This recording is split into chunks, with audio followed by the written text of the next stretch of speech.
जय माता दी दोस्तों। वर्ल्ड बेस्ट मैजिक में आपका हार्दिक स्वागत है। कैसे हैं आप सब? ये बताने के लिए कमेंट बॉक्स में जय माता दी जरूर लिखें।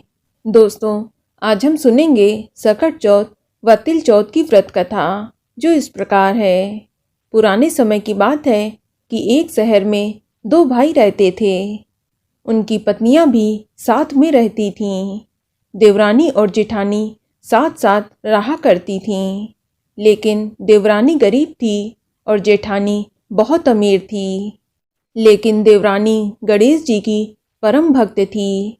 उसका पति जंगल से लकड़ी काट कर लाकर उसे बेचकर अपने घर का गुजारा किया करता था। लेकिन उसकी तबीयत अक्सर खराब रहती थी, जिसके कारण उनके घर के हालात बहुत ही खराब थे। अपने घर का गुजारा चलाने के लिए देवरानी अपनी जेठानी के घर का पूरा काम काज करती थीं, जिसके बदले जेठानी सिर्फ देवरानी को बचा हुआ खाना और पुराने कपड़े आदि देती थीं। इसी से देवरानी के घर का गुजारा चल रहा था। फिर कुछ दिन के बाद माघ महीने की चौथ आई और देवरानी ने चौथ का व्रत रखा और 5 रुपए का तिल और गुड़ लाकर उसने तिलकुट्टा बनाया। पूजा करने के बाद उसने तिलकुट की कथा सुनी और तिलकुट्टा को छीके पर रख दिया और सोचा कि चांद को अर्घ्य देने के बाद तिलकुट्टा और फिर भोजन करेगी। इसके बाद देवरानी कथा सुनकर जेठानी के घर खाना बनाने चली गई। जब खाना बन गया तब देवरानी ने जेठानी के बच्चों से कहा कि खाना खा लो, लेकिन बच्चों ने मना कर दिया कि आज माँ के साथ ही खाना खाएंगे। तब देवरानी ने अपने जेठ से कहा कि भाई साहब, आप खाना खा लीजिए। तो उन्होंने भी कहा कि जब चांद निकलेगा तब सब लोग साथ में खाना खाएंगे। तब जेठानी बोली कि आज तो घर के किसी सदस्य ने खाना नहीं खाया है, तो आज मैं तुझे खाना कैसे दूं? इस पर देवरानी उदास हुई। तब जेठानी बोली कि कल सुबह तू बचा हुआ खाना ले जाना। ये सुनकर देवरानी खाली हाथ ही अपने घर लौट आई, क्योंकि उसे भी चांद की पूजा करनी थी। इधर देवरानी का पति और उसके बच्चे आस लगाए बैठे थे कि आज तो त्योहार का दिन है, आज तो पकवान खाने को मिलेगा। लेकिन अपनी पत्नी को खाली हाथ देखकर उसे बहुत गुस्सा आ गया और अपनी पत्नी से बोला कि जब तू खाना भी नहीं ला सकती है तो उनके घर का काम क्यों करती है? और गुस्से में वह अपनी पत्नी को मारने लगा। उसने पट्टे से अपनी पत्नी को खूब मारा। इस पर देवरानी जोर जोर से रोने लगी कि वह सारा दिन की भूखी है और काम करके भी आई और उसके बाद पति के द्वारा इतनी बुरी तरह से मार भी खाई। इस पर वह फूट फूट कर रोने लगी और भगवान गणेश जी को याद करने लगी। जब चांद निकला तब उसकी पूजा करके वह पानी पीकर सो गई। फिर उसी रात गणेश जी देवरानी के सपने में आए और बोले, धोने मारी पाटे मारी, सो रही है या जाग रही है? यानी कि धोने से मार खाई हुई, पाटे से मार खाई हुई देवी, तुम सो रही हो या जाग रही हो? तो इस पर देवरानी बोली कि कुछ तो सो रही हूँ और कुछ तो जाग रही हूँ। तब गणेश जी बोले कि भूख लगी है, कुछ खाने को दे, मैं भूखा हूँ। तब देवरानी बोली कि क्या दूँ तुम्हें? मेरे घर पर तो अनाज का एक दाना भी नहीं है, लेकिन पूजा का तिलकुटा छीके में रखा है, जाओ वही खा लो। इस पर गणेश जी ने तिलकुटा खा लिया।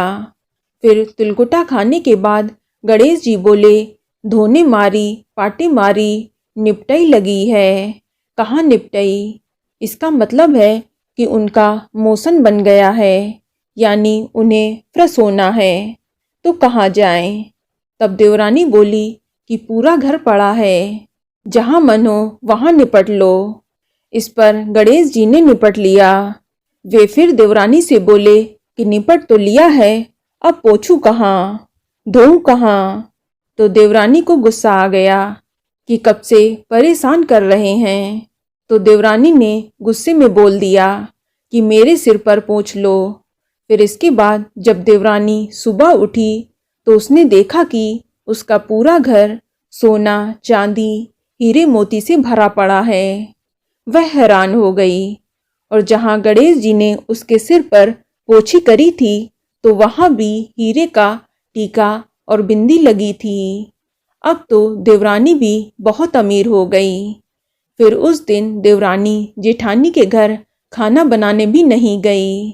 तो जेठानी ने देवरानी की राह देखी। जब वह बहुत देर तक नहीं आई तो उसने अपने बच्चों से कहा कि जाओ चाची को बुला लाओ। उसने सोचा कि कल रात खाना नहीं दिया, शायद इस पर देवरानी को बुरा लग गया होगा और वह बुरा मान गई होगी, इसीलिए आज खाना बनाने नहीं आई। अब बच्चे चाची को बुलाने पहुँचे।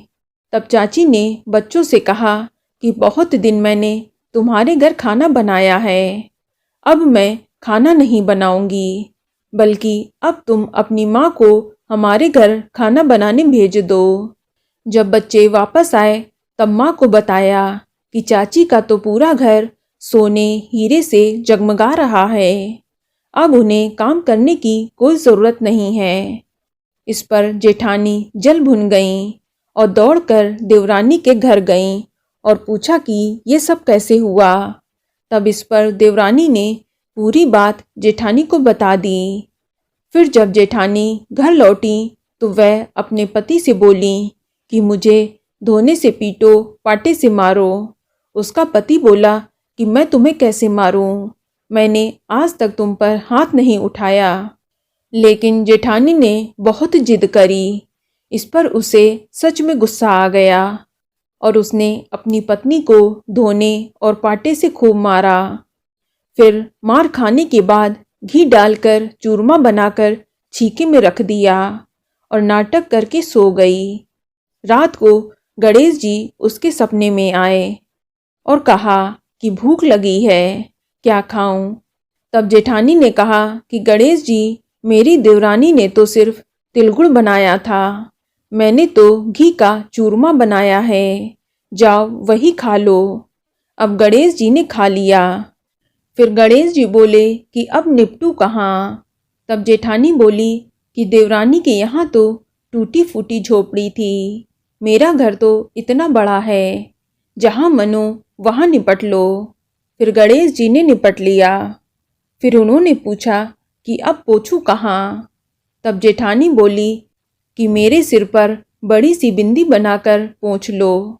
धन की लालची जेठानी सुबह सुबह जल्दी उठ गई और सोचा कि उसका घर भी सोने और हीरे जवाहरातों से भर गया होगा, पर देखा तो पूरे घर में गंदगी फैली थी, बहुत बदबू आ रही थी।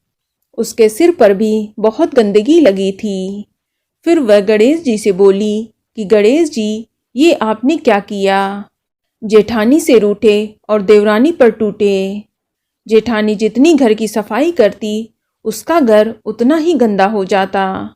उसके घर में गंदगी का ढेर लग गया।